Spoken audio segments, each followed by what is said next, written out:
Hello viewers. अगर आपको किसी काम को करने में टाइम लग रहा है, वही कुछ लोग उस काम को बड़ी आसानी से कर लेते हैं, तो समझ लीजिए आप उस फील्ड में कुछ बड़ा करने वाले हो। क्योंकि जब भी किसी व्यक्ति की लाइफ में किसी पर्टिकुलर फील्ड से रिलेटेड प्रॉब्लम्स आती हैं, तो समझ लीजिए वो इंसान उस फील्ड में कुछ बड़ा करने वाला है। इसी तरह अगर आप भी किसी फील्ड में कुछ अच्छा नहीं कर पा रहे, कुछ बड़ा नहीं कर पा रहे, तो समझ लीजिए आने वाले टाइम में आप उस फील्ड में कुछ बड़ा करके दिखाओगे।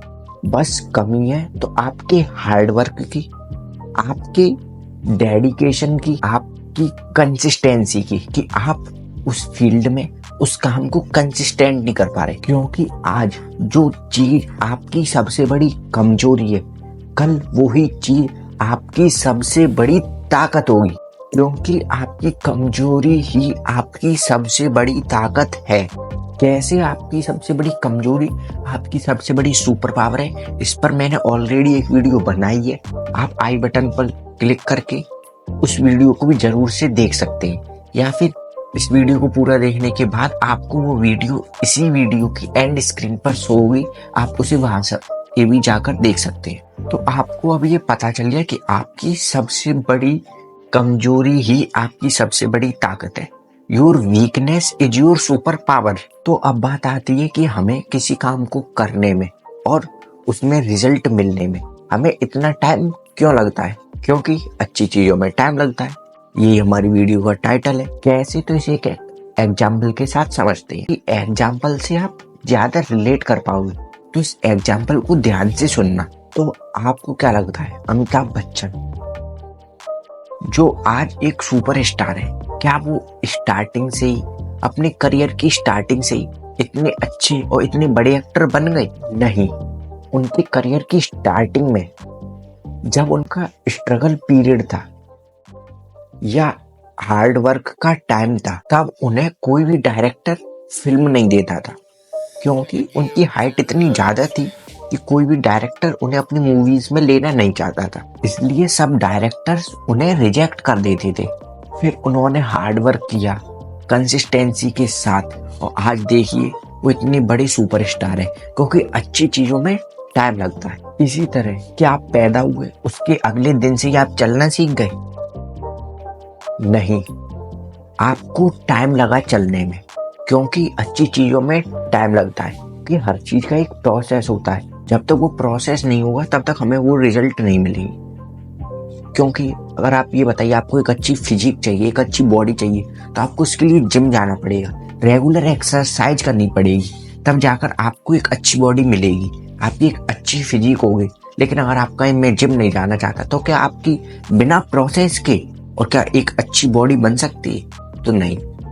क्योंकि हर चीज का एक प्रोसेस होता है। प्रोसेस को कंप्लीट करने में टाइम लगता है, उसके अकॉर्डिंग आपको रिजल्ट मिलते हैं। इसलिए अच्छी चीजों में टाइम लगता है। तो अगर मैं आपसे कहूं कि आप एक पेड़ लगाइए, तो क्या वो पेड़ अगले दिन से फल देने लगेगा? नहीं, इसमें टाइम लगेगा। अगर मैं पूछूं कितना टाइम, तो अगर हम एक एवरेज मैंगो ट्री को देखें, तो लगभग 10 to 15 ईयर बाद मैंगो प्रोड्यूस करना स्टार्ट करता है। तब जाकर आपको फल मिलना स्टार्ट होते हैं। आपने आज पेड़ लगाया, उसके लगभग 10 से 15 साल बाद आपको मैंगोज मिलना स्टार्ट होंगे। वहीं मैं आपसे कहूं कि आप उस पेड़ को काट दीजिए, तो आपको उस पेड़ को काटने में सिर्फ 10 से 15 मिनट लगेंगे। उसी पेड़ को काटने में, जिस पेड़ को फल देने में 10 से 15 साल लगे, उसी पेड़ को आपने सिर्फ 10 से 15 मिनट में काट दिया। तो अब समझिए, अच्छी चीजों में टाइम लगता है। अगर आपको किसी से फ्रेंडशिप करनी है तो उसमें टाइम लगेगा। लेकिन अगर आपको वहीं अपनी फ्रेंडशिप तोड़नी है, तो आप उससे कुछ गलत बोल दीजिए और आपकी फ्रेंडशिप वहीं की वहीं टूट जाएगी। तो इसीलिए अच्छी चीजों में टाइम लगता है, क्योंकि उसका एक प्रोसेस होता है। जब तक प्रोसेस कंप्लीट नहीं होगा तब तक आपको रिजल्ट नहीं मिलेगा। इसलिए अच्छी चीजों में टाइम लगता है। और अगर आपको भी किसी फील्ड में, किसी पर्टिकुलर काम में प्रॉब्लम आ रही है, लेकिन आप अगर सच में चाहते हैं उस चीज को करना, उस काम में सक्सेसफुल होना, तो आपको उसमें लगे रहना है। लेकिन अगर आप उस काम को नहीं चाहते और किसी और अदर रीजन की वजह से कर रहे हैं उसमें आपको रिजल्ट नहीं मिले तो आपको उसे तुरंत छोड़ देना चाहिए।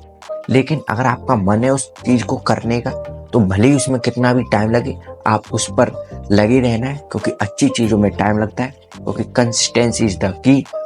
और हमारी जो नेक्स्ट वीडियो है वो है द पावर ऑफ कंसिस्टेंसी, यानी कंसिस्टेंसी क्यों जरूरी है, पर मैं एक डिटेल में वीडियो लाने वाला हूँ। वो आपको कंसिस्टेंसी की पावर बताएगा। वो वीडियो में आप सीखेंगे कि रियल कंसिस्टेंसी की पावर क्यों है, कंसिस्टेंसी से क्या होता है। तो अगर आपको भी कंसिस्टेंसी की पावर को समझना है और कंसिस्टेंसी को अपनी लाइफ में अप्लाई करना है, तो उस वीडियो को भी जरूर से देखिएगा। उसके लिए आप इस चैनल को सब्सक्राइब कर सकते हैं और बेल आइकन को भी प्रेस कर सकते हैं, जिससे आने वाली वीडियोस का नोटिफिकेशन आप तक पहुंचे सबसे पहले। Wish you all the best. इस वीडियो में बस इतना ही, फिर मिलेंगे एक और हेल्पफुल वीडियो के साथ। हर हर महादेव।